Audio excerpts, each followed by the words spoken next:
बैठे हैं सब बैठ जाएंगे चलिए I'll get started أعوذ بالله من الشيطان الرجيم بسم الله الرحمن الرحيم الحمد لله رب العالمين الصلاة والسلام على أشرف الأنبياء والمرسلين خاتم النبيين أبي القاسم محمد اللهم صل على محمد وأهل بيته الطيبين الطاهرين المعصومين الذين أذهب الله عنهم الرجس وطهرهم تطهيرا اللهم صل على محمد Assalamu alaikum wa rahmatullahi wa barakatuhu. We're going live as well. So those who are joining us online, I know it's a tough Friday night, so that hopefully people can join us online as well. Topic that we were introduced or we wanted to tackle tonight, and I'll be very brief in the presentation, and then I want open Q&A. So you're more than welcome to pick my brain. So first and foremost, being a practicing Muslim in challenging environments. Now, of course, the topic explains itself. We all want to be practicing Muslims, and we live in a very challenging environment. We live in an environment which is anti-religion, not just anti-Islam, but it is anti-religion. Therefore, how does one continue to practice their deen and the tenets of the deen while, of course, living in this society? So that is the topic that we want to tackle. So before we begin, though, I want to see how much focused you are. You guys want to come sit here so you can see it better? How focused you are as far as our presentation goes. So I'm going to hit one of the lights. I want you to pay attention.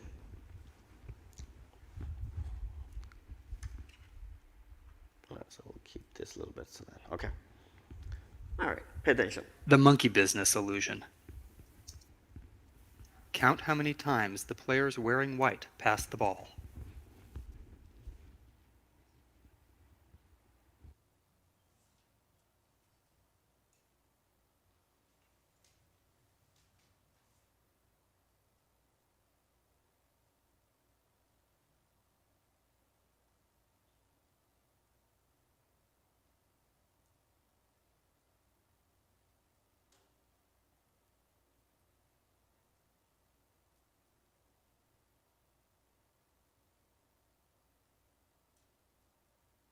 The correct answer is 16 passes. Right. Did you spot the gorilla? Did you spot the gorilla? That's the question. For people who haven't seen or heard about a video like this before, about half missed the gorilla. If you knew about the gorilla, you probably saw it. But did you notice the curtain changing color or the player on the black team leaving the game?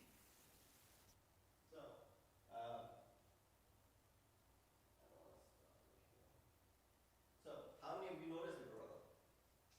Raise your hand if you did. Why didn't you notice the gorilla? Let me turn on the mic because people can't hear me. So why didn't you notice the gorilla? Because you were too busy on the task that was given to you. I'm sure you must have counted 15 or 16. I counted 15 when I first saw it. But 15 or 16, 16 was the right answer. But we were so glued into the task that was given to us that we forgot anything else that was happening in the surroundings. So there you go.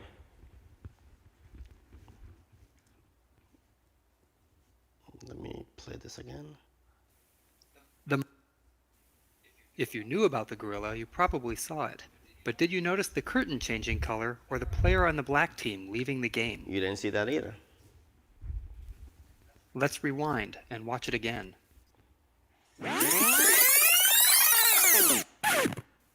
Here comes the gorilla, and there goes a player, and the curtain is changing from red to gold. Player left, gorilla came, and he did this thing in the middle. All right. When you're looking for a gorilla, you often miss other unexpected events. And that's the monkey business illusion. Learn more about this illusion and the original. All right. So that brings us the segue. So now, hopefully, your span of attention will be all inclusive. You won't just be focusing on one area. This is what this exercise does, is that it wants you to remain focused, while at the same time not neglecting anything else. A lot of time what happens, it's good to be, the word that we use is mutamarkiz, meaning centralized, meaning focused. That's good. But a lot of times things that are happening on the outside and the surrounding, we are oblivious of it. So that's where.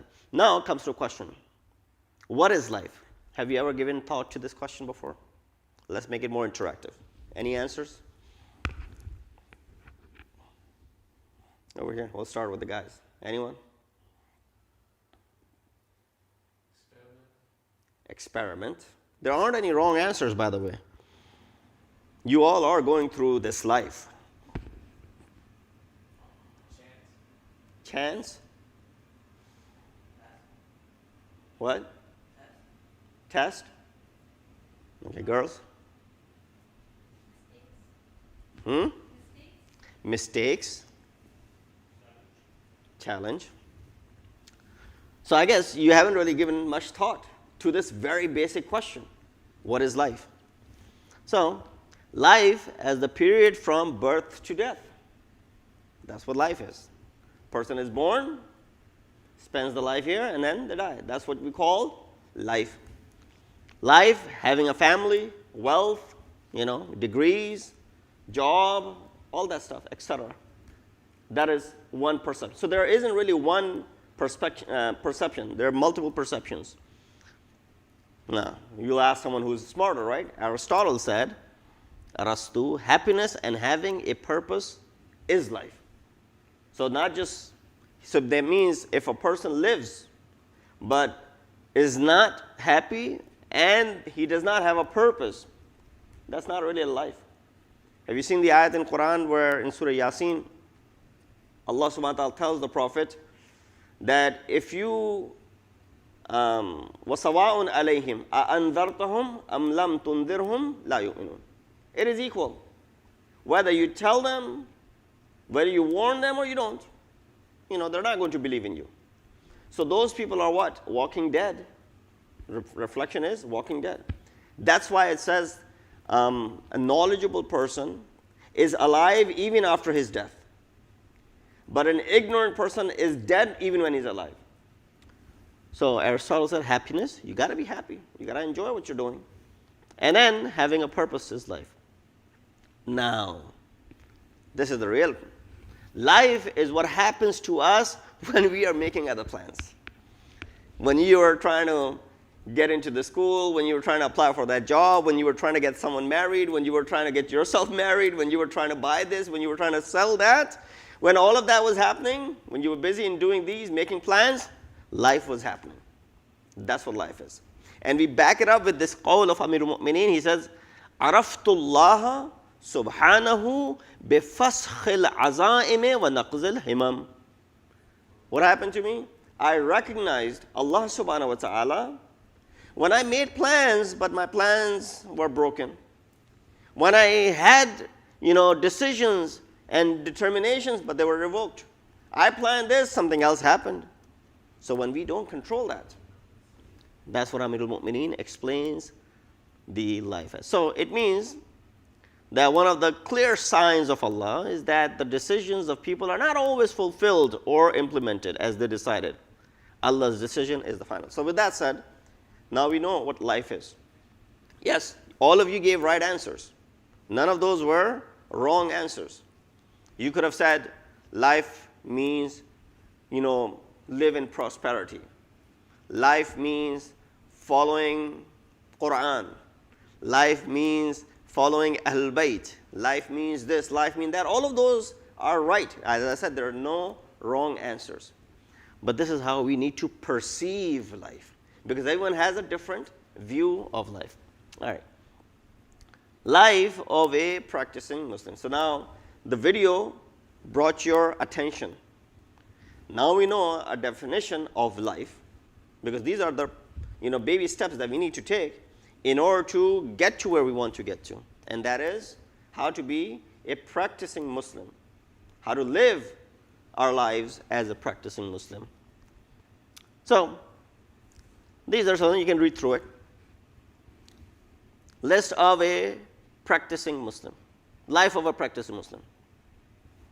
So you pray, you fast, you give khums zakat, you've done hajj, you donate. Then I'm entitled, it would seem, to consider myself a practicing Muslim. Is that it? We all pray, right? Inshallah. It's a wajib. We all fast, right? Yeah, unless there's a reason or impediment or something, we fast. Khums and zakat, if you're saving and if you're earning, then it'll be obligatory upon you. Hajj, when you have the istita'at, meaning ability, it'll be wajib upon you. But until that happens, it's not wajib on you. You have opportunities to donate. Charities happen all the time in front of you. Doesn't matter you give $1 million, doesn't matter if you give $1. You've donated. Now, when I've done all of these things, I pray, I fast, and then I'm a Maulana, so I preach all of these things, right? So I can just relax on my couch and sit back and say, well, I think I'm entitled to be called what? A practicing Muslim. Because I pray, I fast, and I do all of these things. This is where problem arises. We get so much caught up. Remember, go back to the example of the video that we had given. We get so much caught up in the life cycle, in the things that we're doing, in our ibadat, which are obligatory, we are oblivious of the people around us. So there was an example that there was a lady whose husband passed away. She was making ends meet. She was working hard, and it was very difficult for her to provide for the family and the kids. Sometimes the kids will go to sleep, empty stomach. And while all this happening, down the road, a person had come back from having performed Hajj. So they threw a party for that person. The lavish food was being served. All that was being done. Or down the road, the new masjid was being built, and the carpets were being brought in, for example. Expensive carpets from all over the world. There is a riwayat which says that if a person in your neighborhood goes to sleep empty stomach and you're filled, then you have exited the realm of Islam. So we can't be a practicing Muslim while only relying that, I do all of these things, so that it means my duty is done and I am a Muslim. All right. I want to get this quickly done so that we can open up for Q&A.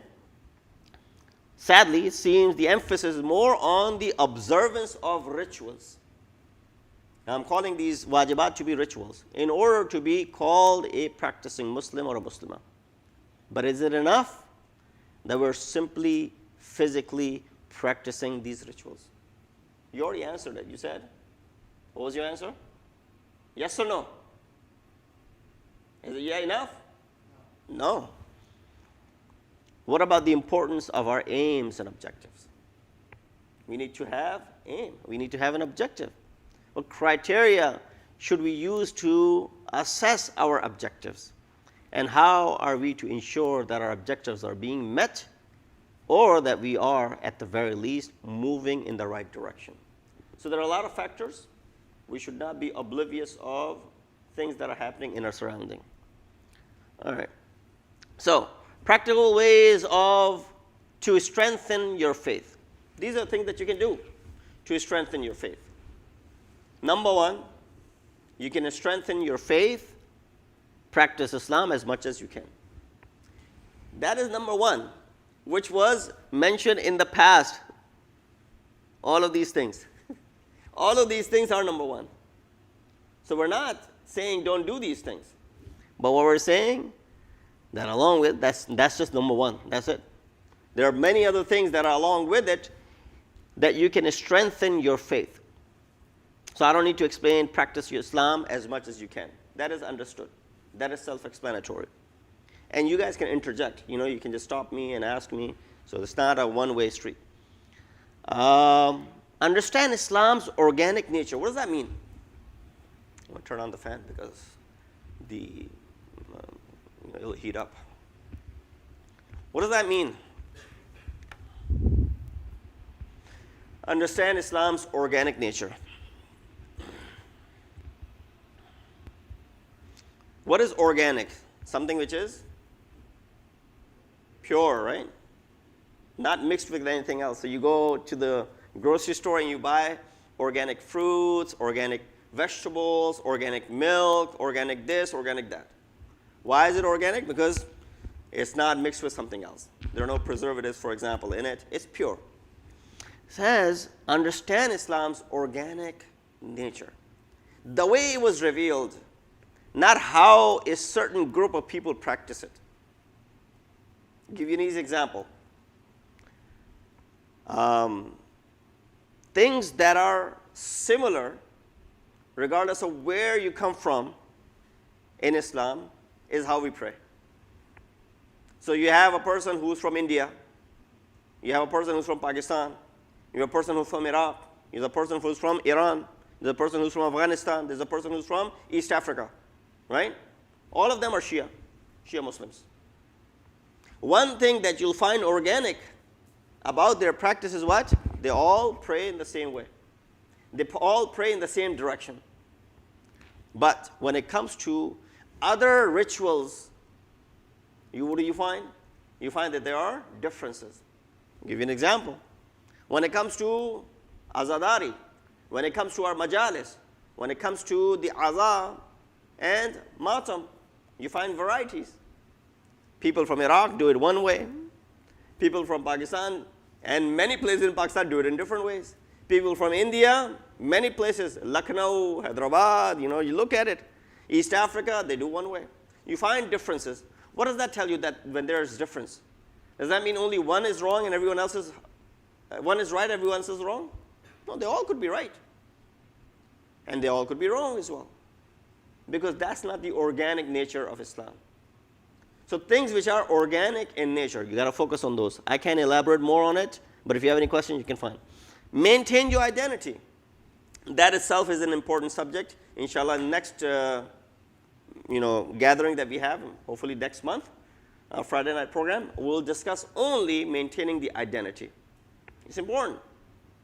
Who am I? How do I classify myself? Pakistani Indian, Pakistani American, African American, Iraqi American? Am I Afghani American? What am I? Am I even American? And then, the ethnicity. How do I identify myself? Am I Republican, Democrat, Libertarian? What am I, right? Different ways of people categorizing themselves. Force yourself to go to mosque. That's very important. We live in a society where there are so many challenges, there's so many attacks from outside that the only place you can really find refuge, you can only find some sort of, answer to all those attacks is a sanctity like a masjid or Imam Barga. So don't think, there's a program, they're going to have Urdu, they're going to have English, they're going to have partial this, it's going to be a 2-hour long program, I'm not going to go. No, force yourself as much as you can. And your parents shouldn't be the one forcing you. You should be the one forcing them, because they sometimes say, well, it's been a long day at work, right? You went to school 8 to 3. Dad went to work, mom went to work, 9 to 5. They had a longer day. And you were being taught. They were either teaching, they were either working, they were doing something. So hard work. But then when they come back home, they're the ones who are forcing you to go to the mosque. So I can speak for an hour about this number 4, but I'll refrain from doing so, because then it'll be just about that. So force yourself. Why? When you start forcing yourself initially, then it'll become your habit. Then you would want to go. Then you would find something. Look for something which makes you come here. Maybe your friends, right? Not necessarily the guy who's giving the lecture. Maybe that's not the purpose, or should be. But something else. Your friends, for example. Find Muslim friends and avoid severing ties. There are so many riwayat that how a person is on the deen of his friend. Having a good friendship, especially if there's influence, because you get influenced by your friends. I think I have recited this here before in a majlis. I'll share it again. There's a beautiful 4-line poetry by a Persian poet. He says, Ta tawani mi guriz az yar bad. Refrain from making bad friends as much as possible. Yar bad battar buvad az mar bad. A bad friend or a bad company is worse than a serpent, a snake. Why? Mar bad tanha hami bar jan zanad. You know, a bad serpent or a snake will only take your life. Yar bad bar jan wa bar iman zanad. But a bad company, a friend, will not only take your life, but will also take your iman. How bad is that? You just trade for life as long as you have your iman intact. So friends is important. Who you're friends with. Well, of course, you go into school. You're going to have non-Muslim friends. Nobody's stopping you from doing so. You should. But you should be the one influencing them and not the other way around, being influenced by them. Avoid loneliness. You know, that's very important. Especially if you have siblings, then it's very important. That's difficult to be lonely then when you have siblings. You know, try to be a social person. Try to be in the company of others whenever you find an opportunity. Because majority of the time, the deceiving and deviated thoughts come when we are lonely. So avoid. Do not despair. That's very important. Do not lose hope. Why? Losing hope is equal to kufr and disbelief. And stay connected. Unity. Being in this network. What are some of the factors that when you come to masjid, not only that you get to see your friends, you get to network. Opportunities. Maybe someone's looking for a job. You speak to another individual, they say, yeah, there's an opening. You know, women, they get to introduce one another, and there are friendships that form out of this. And then you stick together as a unit. You know, the importance of unity and being connected. Quran says, ayat number 103 of Surah Al-Imran. It says, وَاعْتَصِمُوا بِحَبْلِ اللَّهِ جَمِيعًا وَلَا تَفَرَّقُوا. Hold on to the rope of Allah, all of you, in congregation, وَلَا تَفَرَّقُوا. And do not separate. And do not cause any sort of discord and disunity amongst yourselves. So, why? Because when you have disunity, you become weak. When you become weak, you're easily penetratable.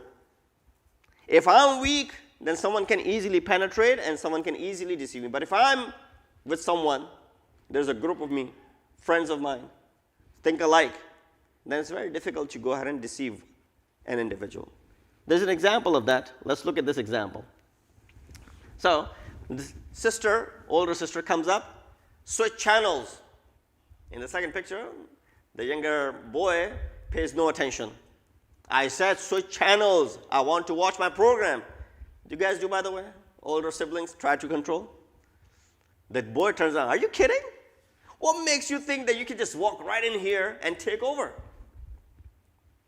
Then she says, these 5 fingers, individually, they're nothing.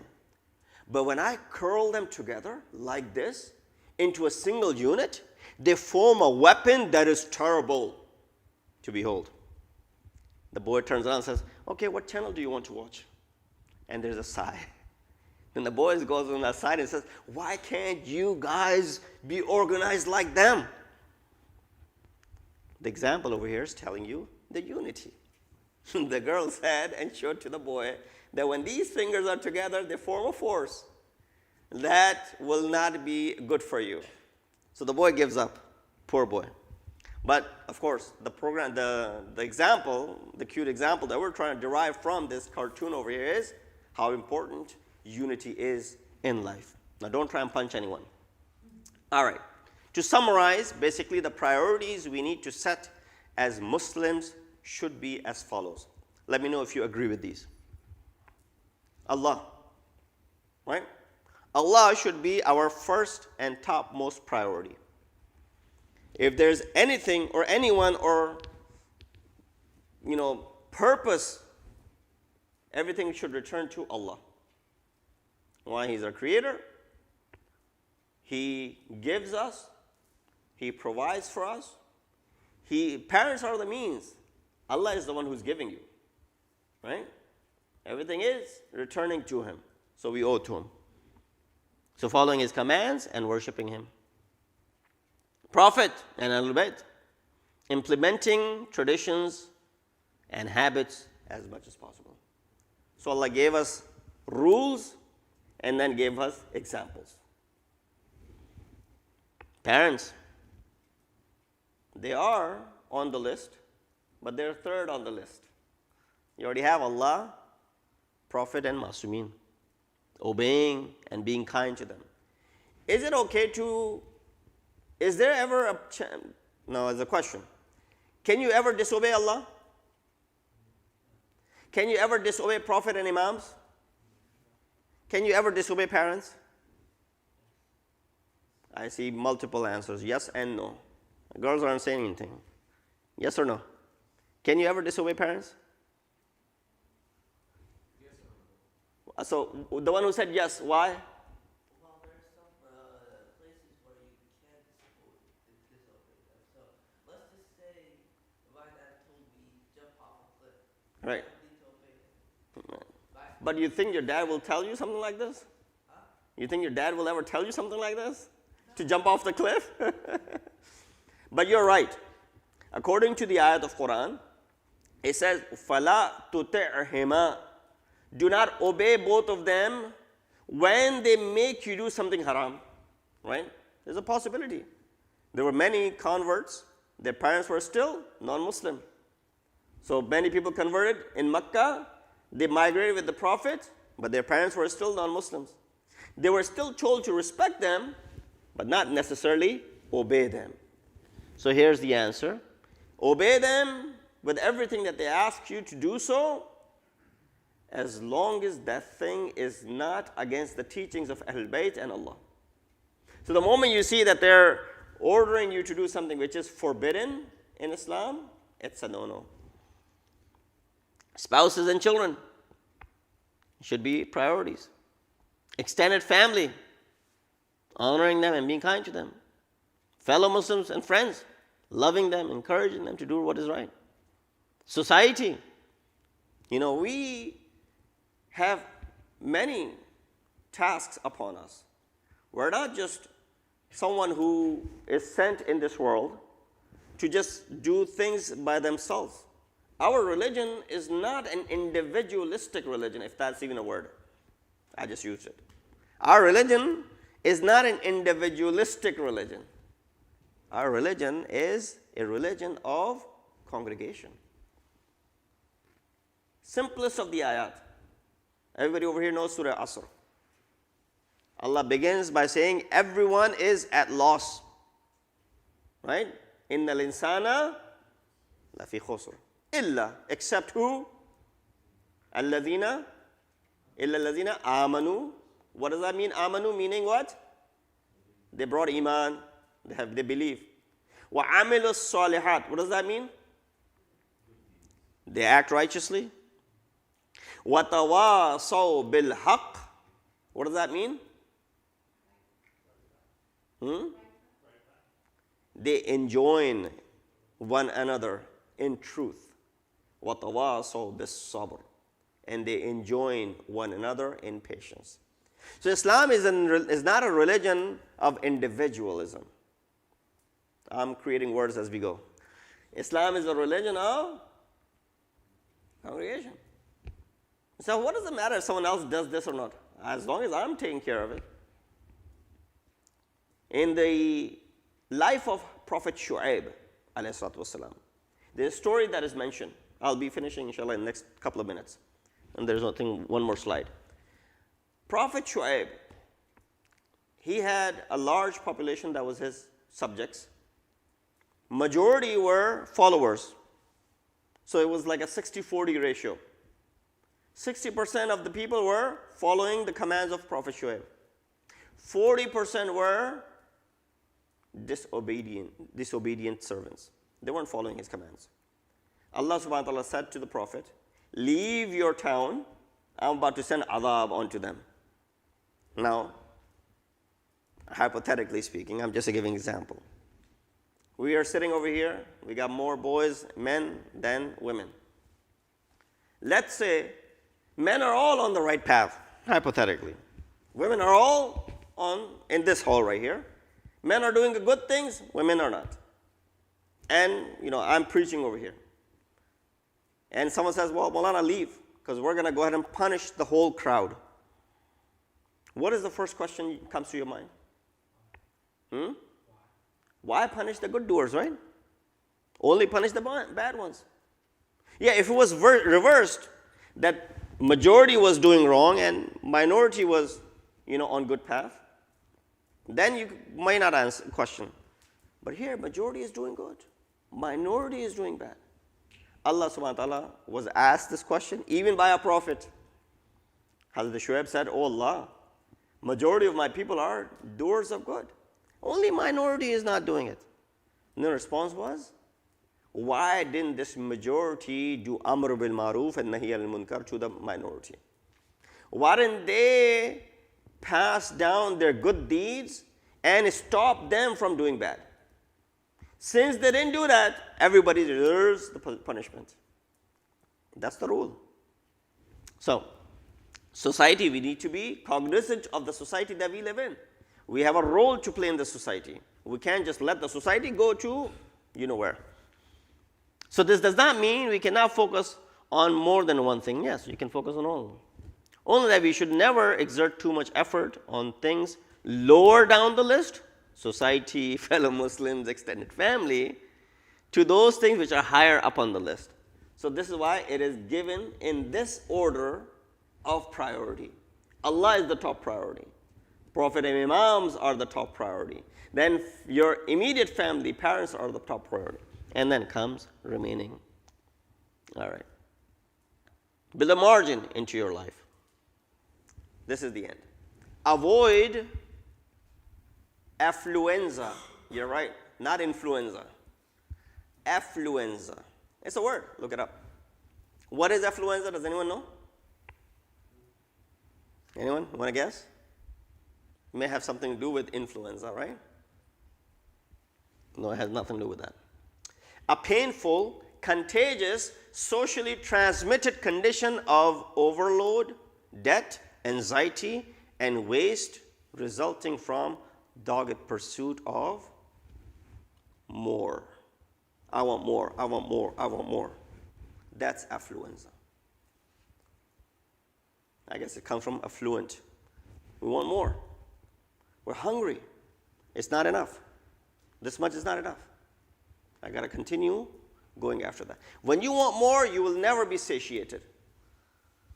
You make a dua in dua of Salatul Asr, taqib of Salatul Asr. What do you say? Allahumma inni a'udhu bika min nafsin la tashba'. Oh Allah, I seek refuge from the nafs, which will never be satiated, which will never quench its thirst, which will always want more. So if you have 100, nafs will say get to 1,000. When you have 1,000, the nafs will say get to 10,000. When you have 10,000, nafs will say get to 100,000.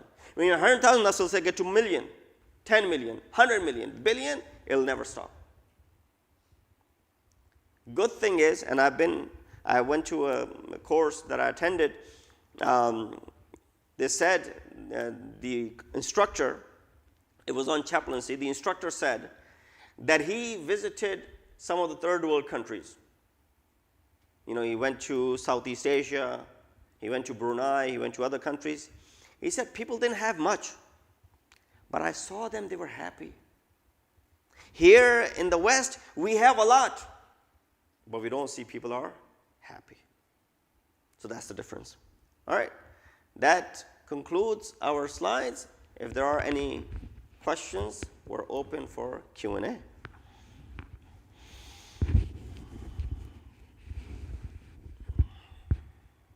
We always need some icebreakers.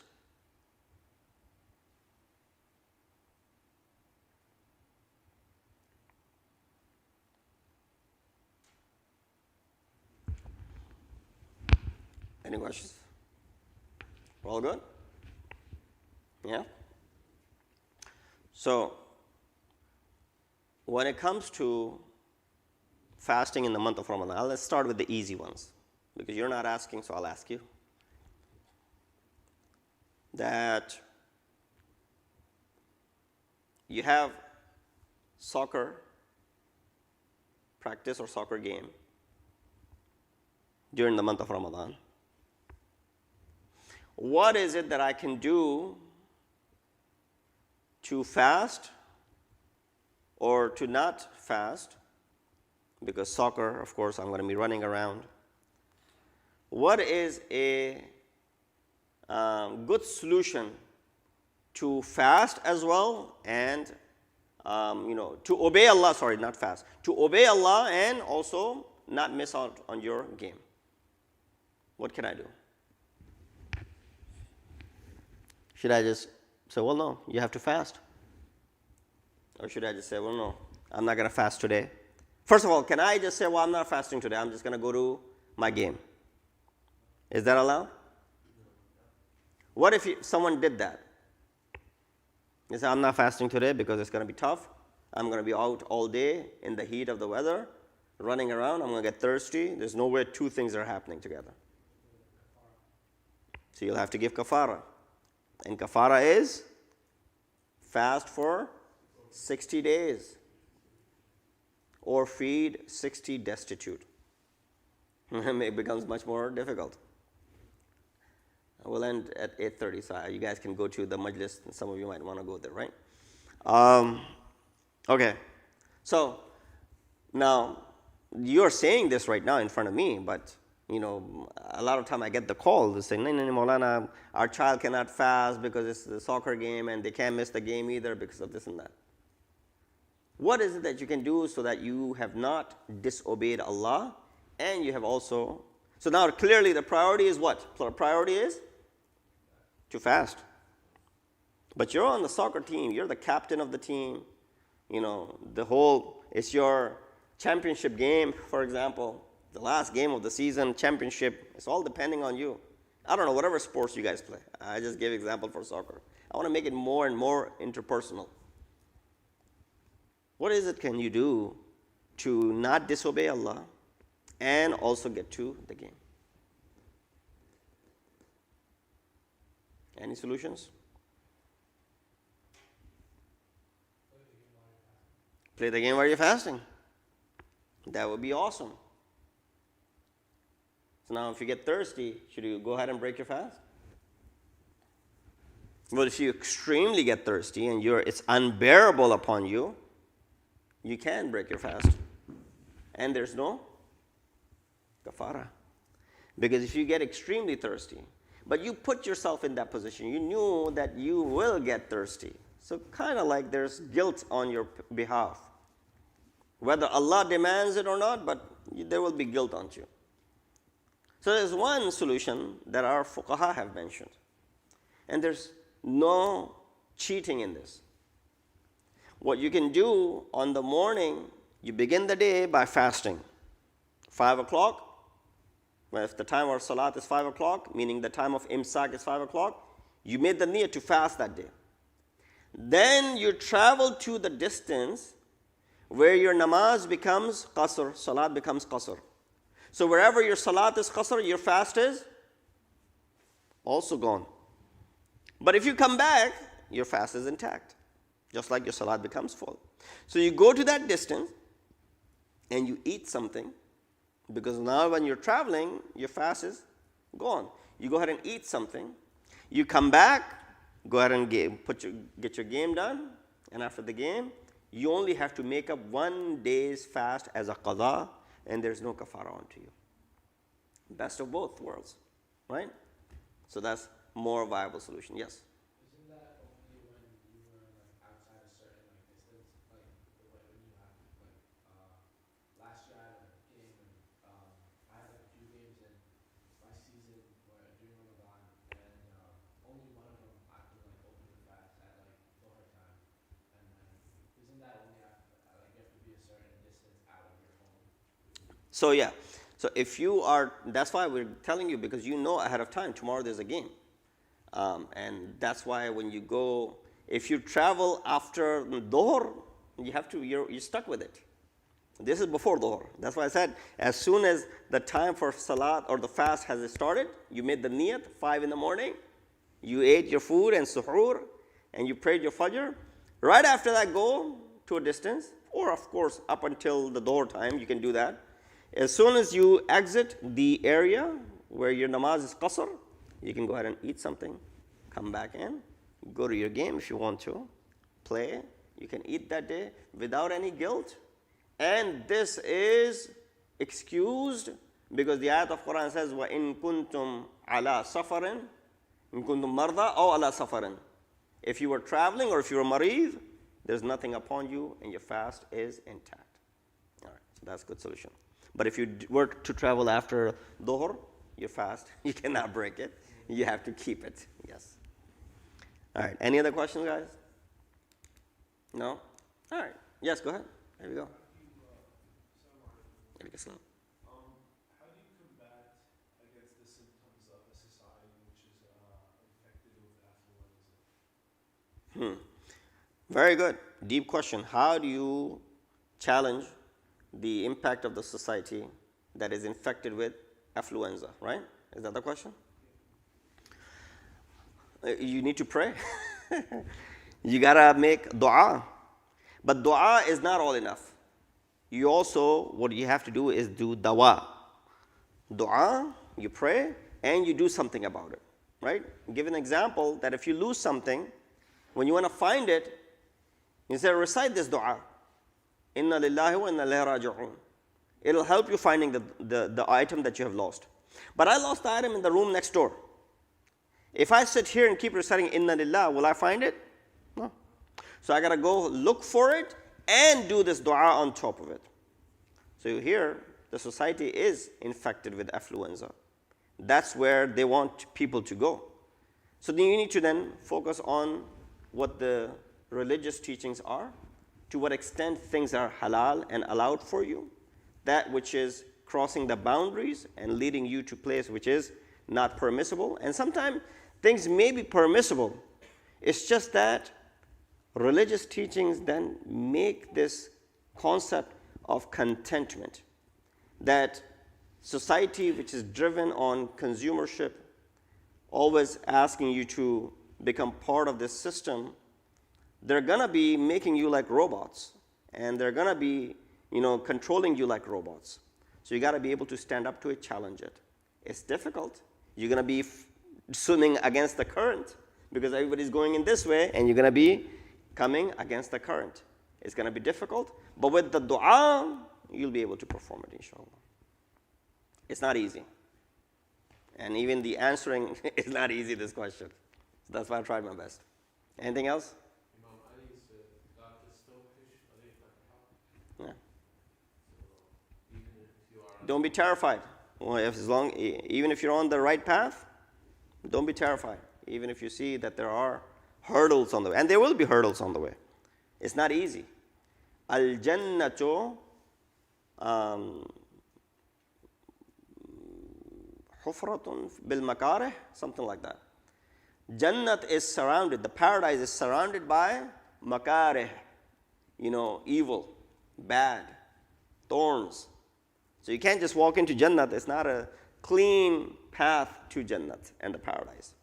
Huffat. Al-jannatu huffat bil makarih. Jannat is surrounded by makarih, evil. So if you want to make it to Jannah, you got to go through the tough path, the wrong path, the bad path. But you got to be able to ward off the evil as it comes along your way. So that's why, just to further on your question, there are certain things which we must say a no to. Like, for example, the society that demands, you can get this loan, you can get that loan, you can pay interest, Islam said no interest. You're not allowed to take things and then pay unnecessary interest on it, right? So stopped you there. People say, why can't we pay interest? What's wrong with that? Everybody pays interest. It's just unheard of. There's a reason why Islam is stopping you from these sort of activities and transactions which involve interest. Why? Because then you'll be right back onto the same path. You can't afford one thing, you shouldn't be buying it. But because I can swipe the card and make minimum payments, we talked about it in Friday's khutbah today. You can make minimum payments, I'm going to go ahead and spend as much as I want to. You go ahead and buy something worth $1,000, but you only have $100 in your pocket. How are you going to pay for it? I'll pay minimum payments, $20 a month. You know how much the interest that will accumulate? That interest, that usury is not permissible. That's riba, that's haram. So that's why Islamic business ethics is important to follow, so not to be stooped into the society's demands. All right, we'll stop over here. If there are any questions from the girls, I'll take it. Otherwise, we'll end over here. Thank you very much for coming. Wa akhiru da'wana alhamdulillahi rabbil alameen. Allahumma salli. All right. You're welcome. And the live stream.